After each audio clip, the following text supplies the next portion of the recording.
আমি 10-15 বছরের মধ্যে বাংলাদেশ হিন্দু শূন্য হয়ে যাবে। নৃশংসতা বোধহয় আমরা মধ্যযুগেও দেখিনি।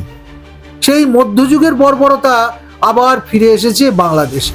দিকে যারা ঘিরে ধরেছে সেই উন্মত্ত পৈশাচিক জনগণ, তাদের অ্যাভারেজ বয়স কত আমি একবারে নাম করে করে বয়সের উল্লেখ করতে পারি। 19 থেকে 22-23 বছরের ছেলেপিলেদের সংখ্যা সেখানে বেশি। টিপু ফিসু হবার দিন চলে গেছে। আমার পাশের দেশের পিঠ পুড়ছে, আমি ফিরে শুই, এ বললে আর হবে না। ইসলাম যে কত ভয়ঙ্কর হতে পারে, এই সমস্ত মানুষগুলো যে কত নিষ্ঠুর হতে পারে, বাংলাদেশের দীপু দাসের ঘটনা, তন্ময়ের ঘটনা আমাদের সেই দিকে দিশা নির্দেশ করছে। দয়া করে উপচে পড়ে মানুষের পারমার্থিক উন্নতি করতে যাবেন না। তার জন্য ধর্মগুরুরা আছে, সেই ইসলামেরও আছে, হিন্দুরও আছে, খ্রিস্টানেরও আছে, বৌদ্ধেরও আছে। আসলে রাজনীতিওয়ালা যারা, তারা মানুষকে মানুষ বলে দেখে না, তারা মানুষকে দেখে ভোট ব্যাংক হিসেবে। আসলে সিপিএমদের এখন হয়ে গেছে চোখে প্লাস পাওয়ার। ওরা কাছের জিনিস দেখতে পায় না, দূরের জিনিস ভালো দেখে।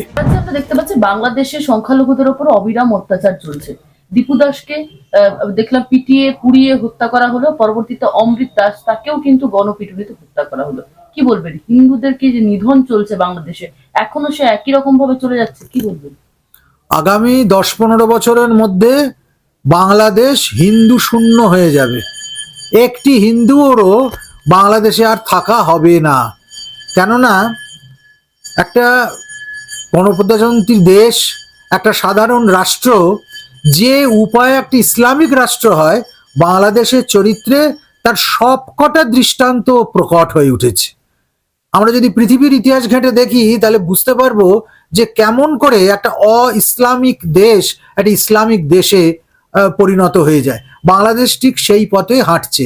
না হলে একদম প্রকাশ্য রাজপথে একজন নিরীহ সুপারভাইজার হিন্দু বলে তাকে পিটিয়ে পুলিশের হেফাজত থেকে ছিনিয়ে এনে গণধোলাই দিয়ে আধমরা করে উলঙ্গ করে গাছে টাঙিয়ে দেওয়া হলো। শুধু তাই নয়, সেই অর্ধমৃত দেহটাকে একদম বর্বরচিত নৃশংসতার কেরোসিন দিয়ে, বিভিন্ন দাহ্য পদার্থ দিয়ে, শেষে খড়ের আঁটি দিয়ে আগুন লাগিয়ে ঝলসে দেওয়া হলো। জ্বলন্ত দেহটা জীবন্ত অবস্থায় মাটিতে পড়ে গেছে, তার উপরও তাকে লাথি মারছে। চারিদিকে যারা ঘিরে ধরেছে সেই উন্মত্ত পৈশাচিক জনগণ, তাদের অ্যাভারেজ বয়স কত আমি একবারে নাম করে করে বয়সের উল্লেখ করতে পারি। 19 থেকে 22-23 বছরের ছেলেপিলেদের সংখ্যা সেখানে বেশি। তারা যতক্ষণ না পর্যন্ত মৃত্যু একেবারে কানায় কানায় কমপ্লিট হয়ে যাচ্ছে, ততক্ষণ পর্যন্ত তাদের পৈশাচিক উল্লাস থামছে না। কি নির্মম এই সমস্ত বাচ্চা ছেলেগুলো, এইসব কিশোর ছেলেগুলো, যে যারা সেটাকে মোবাইল বন্দি করছে, মুহূর্তে মুহূর্তে ফ্ল্যাশ দিয়ে তার ছবি তুলছে। নির্বিকার জনতা এসি বাসে করে পাশ দিয়ে চলে যাচ্ছে, মানুষ ঘিরে ধরে উল্লাস করছে। এত নৃশংসতা বোধহয় আমরা মধ্যযুগেও দেখিনি। সেই মধ্যযুগের বর্বরতা আবার ফিরে এসেছে বাংলাদেশে। ফলে বাংলাদেশকে এখনই আমরা বলতে পারি একটা ফেল্ড স্টেট, সম্পূর্ণরূপে কোলাপসড হয়ে যাওয়া একটা রাষ্ট্র বলে, যেখানে না প্রশাসন আছে, না প্রশাসনিক নিয়ন্ত্রণ আছে, না সংবিধান আছে, না সাংবিধানিক শাসন আছে। কেবলমাত্র ধর্মের জিগির তুলে, মৌলবাদের জিগির তুলে, ইসলামের জিগির তুলে সংখ্যালঘু হিন্দুদেরকে দমন, পীড়ন, ধর্ষণ, খুন, রাহাজানি, ধর্মান্তরিতকরণ। ইসলাম যে কত ভয়ঙ্কর হতে পারে, এই সমস্ত মানুষগুলো যে কত নিষ্ঠুর হতে পারে, বাংলাদেশের দীপু দাসের ঘটনা, তন্ময়ের ঘটনা আমাদের সেই দিকে দিশা নির্দেশ করছে। এটা গোটা মানব সমাজের জন্য, মানবতার জন্য একটা নিদারুণ অশনি সংকেত। এখনো যদি আমরা এতে সতর্ক না হই, কড়া পদক্ষেপ না নিই, বাস্তবোচিত পদক্ষেপ না নিই, তাহলে একদিন আমাদেরও দীপুদাস, আমাদেরও তন্ময়, আমাদেরও এপার বাংলার বিভিন্ন অসহায় হিন্দুদের মতো হয়ে যেতে হবে। মহারাজজি, আমরা দেখলাম গত দুদিন আগে বাংলাদেশ হাইকমিশন অভিযানে ঘেরাও অভিযানে গিয়েছিল বঙ্গীয় হিন্দু জাগরণ মঞ্চের তরফ থেকে, এবং সেখানে একাধিক মহারাজজি ছিলেন, একাধিক সাধু সন্ত ছিলেন, তাদের উপরও পর্যন্ত পুলিশের লাঠি চার্জ করা হয়েছিল, কলকাতা পুলিশ। কি বলবেন? একদম ধিক্কারজনক একটি ঘটনা। আমরা দেখেছি যখন সাধুর ওপর অত্যাচার হয় তখন কিন্তু অন্যায়ের পরিপূর্ণতা সূচিত হয়ে যায়, পাপের ঘড়া ভরে যায়। আজকে বোধহয় পশ্চিমবঙ্গের সেই পাপের ঘড়া ভরে গেছে। আর পাপের ঘড়া যখন ভরে গেছে, সাধুর গায়ে যখন হাত পড়েছে, তখন এ বিষয়ে আমরা অতি নিশ্চিত যে এইবার পাপের অবসান হবে, স্বয়ং ভগবান আবির্ভূত হবেন এবং এই জনতা জনার্দনের মধ্যে দিয়ে আমার জনার্দনের শক্তি প্রকাশ পাবে। কেন জনার্দন নিজে বলেছেন গীতা মুখে, পরিত্রাণায় সাধুনাম বিনাশায় চ দুষ্কৃতাম, সাধুদের পরিত্রাণের জন্য। এরপরও সাধুদের পরিত্রাণ না করলে এবং তিনি স্বয়ং এসে জনতা জনার্দনের রূপ ধরে পরিত্রাণ না করলে আর কে করবে? আর দুষ্কৃতির বিনাশ তো হবেই, এটা তো একেবারে আমরা স্পষ্ট চোখের সামনে দেখতে পাচ্ছি। অতএব নিশ্চিন্ততা কাটিয়ে হিন্দুকে ঐক্যবদ্ধ হতে হবে। পিপু ফিসু হবার দিন চলে গেছে। আমার পাশের দেশের পিঠ পুড়ছে, আমি ফিরে শুই, এ বললে আর হবে না। ওই 2000 কিলোমিটার যে কাঁটাতারের বেড়া, ওই কাঁটাতারের বেড়া ভেঙে সবার আগে বাংলাদেশে শান্তি প্রতিষ্ঠা করতে হবে। আর যাতে ওই কাঁটাতারগুলো একসময় মারণ তার হয়ে আমাদের পিঠে না বসে, তার ব্যবস্থাও করতে হবে। মহারাজজি, আমরা দেখেছিলাম যে তাদের একটি গ্রাম বগটুয়ের ঘটনা, সেই বগটুয়ের ঘটনায় আমরা দেখেছিলাম একদম পুরো গ্রাম জ্বালিয়ে দেওয়া হয়েছিল, অসংখ্য মানুষজন মারাও গিয়েছিল।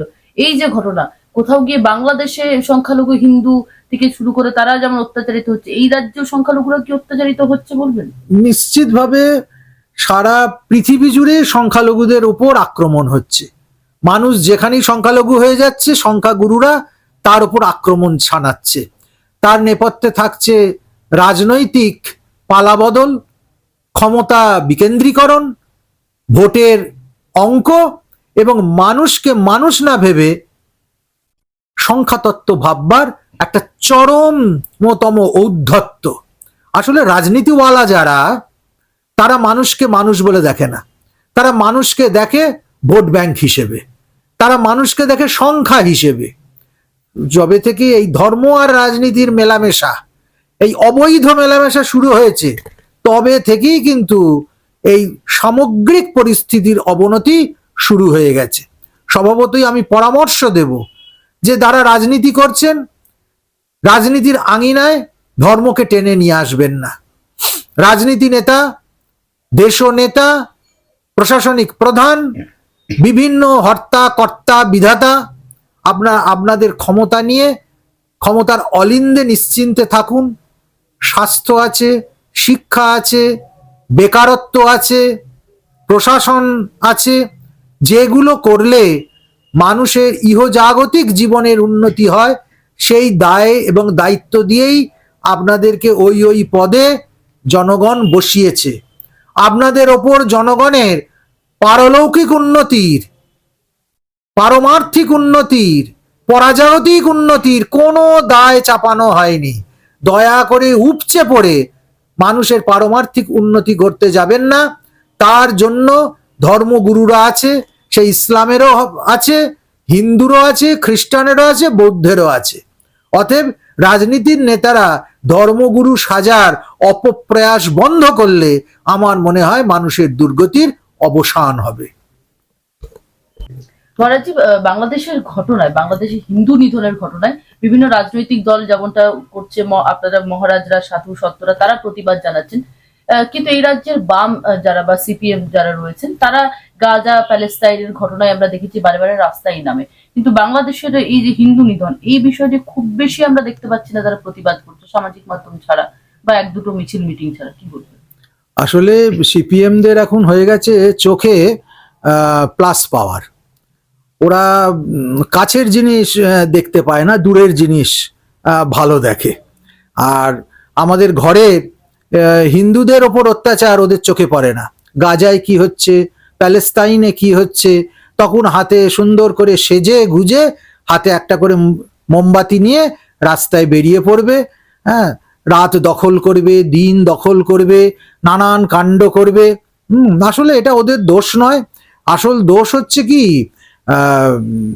যখন মুর্শিদাবাদে মালদায় হিন্দুরা খুন হয়, যখন হরগোবিন্দ কিংবা আরো হিন্দুরা কুচি কুচি হয়ে মারা যায়, কিংবা দীপু দাস ঝলসে গিয়ে মারা যায়, তখন তারা তো শুধু মৃত্যুটা দেখে না, তারা দেখে ওটা হিন্দু মরেছে। আর হিন্দু তো মানুষ নয়, মানুষ নয় বলেই তাদের মাথা ব্যথাও হয় না। স্বভাবতই মুসলমানরা যে এ বিষয়ে অগ্রসর হয়েছে সেটা তো খানিকটা তাদের হাত ধরেই। আর এরা যে হিন্দুদের ব্যাপারে উদাস হয়ে থাকবে এটা তো দীর্ঘদিনের ব্যবহারেই আমরা দেখেছি। এরা কি না বলেছে, এরা চৈতন্যকে ন্যাকা চৈতন্য বলেছে, এরা নেতাজিকে তেজর কুকুর বলেছে, এরা বিভিন্ন ধর্মীয় মহাত্মাদের কটুকাটব্য করেছে, স্বয়ং শ্রীরামকৃষ্ণকে এটা ক্লিপ প্রতিপন্ন করতে চেয়েছে। তাদের কাছ থেকে এর থেকে বেশি আমরা আর কি আশা করতে পারি? আরো ভালো ভালো খবর দেখতে সাবস্ক্রাইব করুন বাংলা হান্টের ইউটিউব চ্যানেল। বাংলা হান্টের আরো খবর দেখতে নজর রাখুন। বাংলা খবর মানেই বাংলা হান্ট।